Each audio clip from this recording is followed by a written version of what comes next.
Tawag din po sa akin.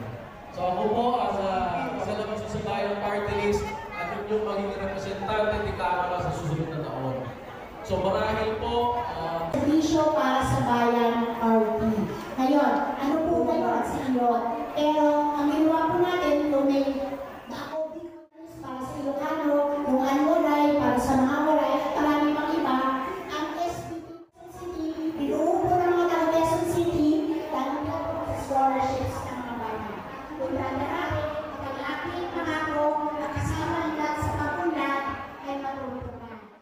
PWDs, LGBT, senior citizens, nagtatala na rin po ang project natin para sa programang pampuhunan. tulad po nung narinig ko kanina, no, marami pong may kilala